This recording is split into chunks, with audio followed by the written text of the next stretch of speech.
Hi. Welcome back to Sign Love Asia Pie on the GetMeHippp Network. Thank you for tuning in. Today, I want to talk about protecting your energy. We use that phrase a lot. We hear it a lot. But what does it really mean to protect your energy? How can you go about doing so?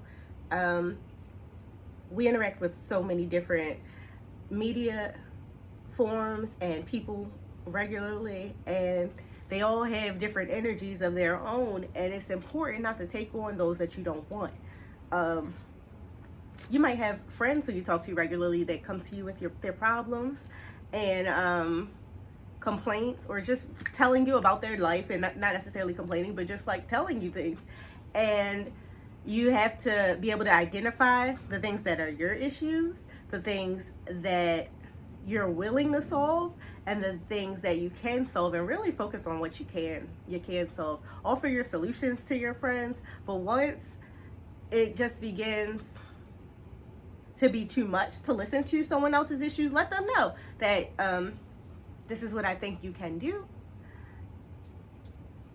I don't have a way to help you otherwise, and I don't want to feel bad. I don't want your sadness to impact me. That's a harsh way. How would I say it? How would I nicely say that I don't want to take on your sad feelings? I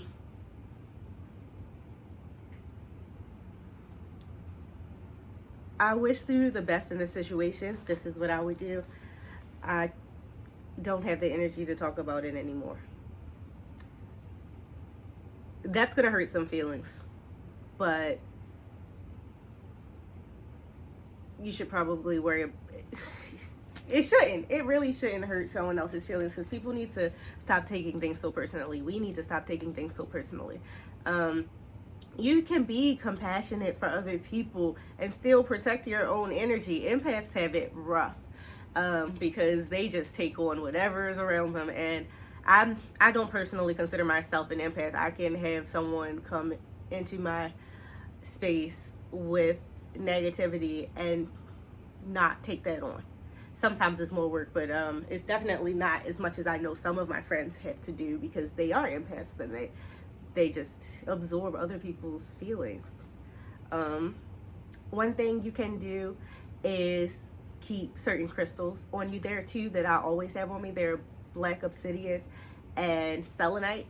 I wear them in jewelry form, but I also keep some in my home, in my car, in my pocket. I'm not playing. Let me see. I want to tell you guys a bit about these crystals, and I don't want to get it wrong, because they do so much. Black obsidian and selenite are both very inexpensive. I go to the Amish market to get mine, but there's also some other crystal stores in the area that I like to visit.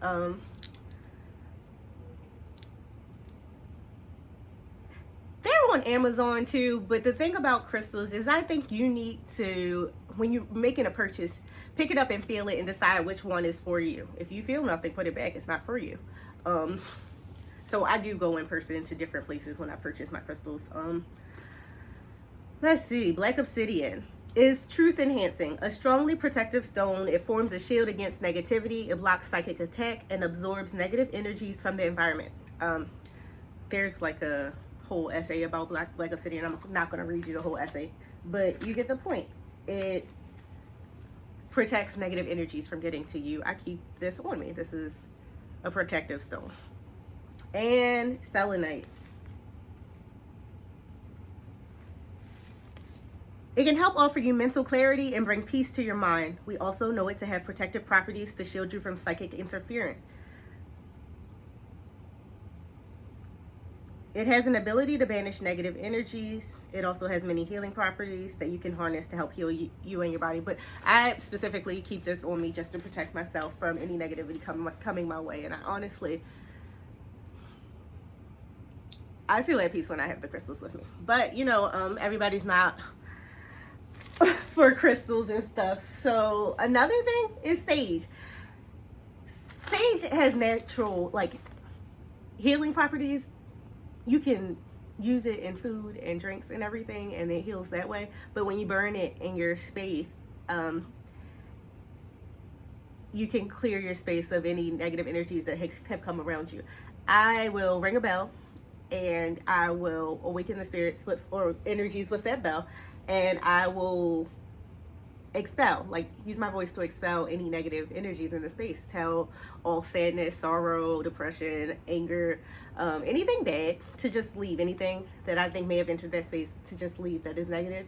And I have the windows open, and I use a paper fan, and I go with my sage and I fan, and then I invite all creativity, passion, love, happiness, joy, all the good things and positive things that I want into the space. And I know the space feels better when I've completed this. Now, again, just like crystals, a lot of people aren't on board with the sage either. So let's see some practical ways you can protect your energy.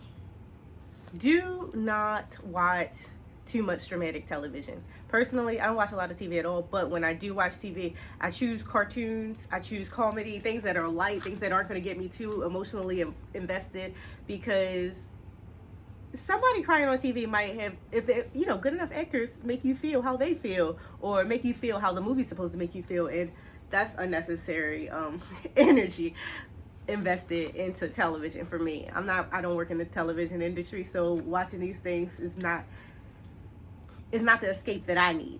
In the event that I need an escape, in the event that you need an escape, choose something light, something that'll make you laugh, that'll make you feel good, because dramas impact you more than you know. Dramatic television, dramatic music impacts you more than you know. Like really angry music, really sad, depressing music, it drains you after a while, and it feels like, music is art, and so is television and movies.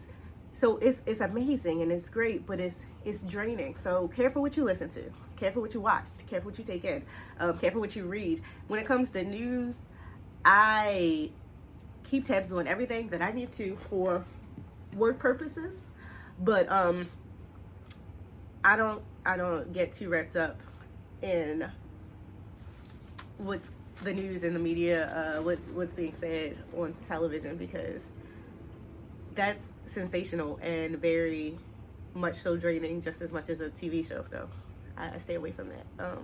That's a practical way you can protect your energy, along with making sure you don't allow people to just place all of their woes on you. You always can offer your friends practical solutions to their problems, but you don't have to sit there and cry because they're crying. Let's see. If someone else is the blame for all of the bad things going on in your life, that means that you have no power. Don't give up your power. Like, take personal responsibility. Figure out what you can do to make things better, because if it's somebody else's fault and you're waiting on that somebody else to fix it, you have no power. Don't live without power. Anywho, just a quick tidbit today. I guess not a whole lot to say, but protect your energy, guys. Be aware of the things that you're taking in and how they make you feel, the people that you're taking in and how they make you feel. Talk to me, I'll talk back, ask me questions, I'll answer them. At Love Asia Pie on all social media except TikTok is like at real.loveasiapie, I believe. Follow me, I'll follow back. And check out the GetMeHippp Network. Thanks.